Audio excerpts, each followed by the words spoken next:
Welcome back. On today's video we're talking about what you should do if you feel weak or dizzy or are struggling to train when you're doing intermittent fasting. Now it's quite common to experience these symptoms when you first start out, and we'll go into why. Now here's the reasons why. The first one is that potentially you're not eating enough during your eating window. Most people fast between 12 and 8. So they're eating within an 8-hour window and then they're fasting for 16 hours each day. Now, within that 8-hour window, if you're not eating enough calories, then you're going to feel lack of energy and potentially fatigue the following day. So it's really important, if you are doing the intermittent fasting and you're getting the benefits of having a longer fasting window, that you do still maintain your nutrition requirements, and whether that's one in the form of your calorie intake and two in the form of the quality of the calories that you're taking in within your feeding window. So basically, if I eat 3 meals a day and I have fruits and vegetables, and then I start intermittent fasting and I cut that down to 2 meals a day and have fruits and vegetables, although I'm eating pretty much the same, because I'm cutting out one meal, if that's 600 calories or 800 calories, I'm going to feel a difference in my training and energy levels and ability to function the following days, and my hunger levels. So it's really important to keep up your calorie intake. Second thing is that there's something called the nocebo, which basically means when you think that if you do something is going to happen, then it's likely to happen.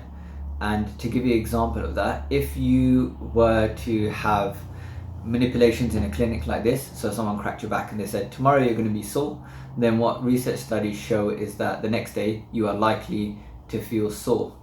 And that's not to say that you're faking it or that you've been kind of influenced by what the person said, but there are contextual effects. So whenever you're in this kind of environment or in another environment, there's lots of different influences that are subconsciously impacting on you and us.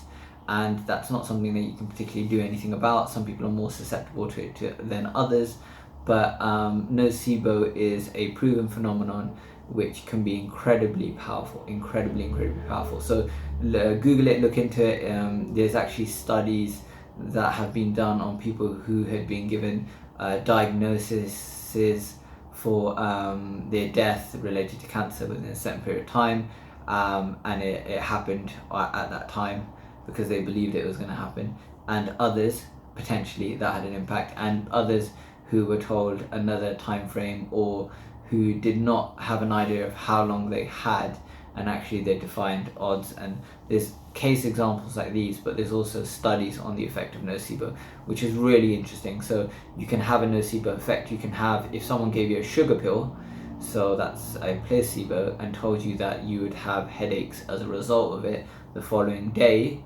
you're likely to have headaches. Obviously there's nothing in the sugar pill that would cause a headache, but that's just some of the kind of tidbits of information on this topic. It's a big broad one, but these are some of the most common reasons why people get dizziness or lack of energy the following day. Either they're not getting enough calorie intake or the quality of calories isn't enough, or secondly because of the nocebo effect and the belief that it's going to have an effect on their dizziness, lightheadedness, give them headaches.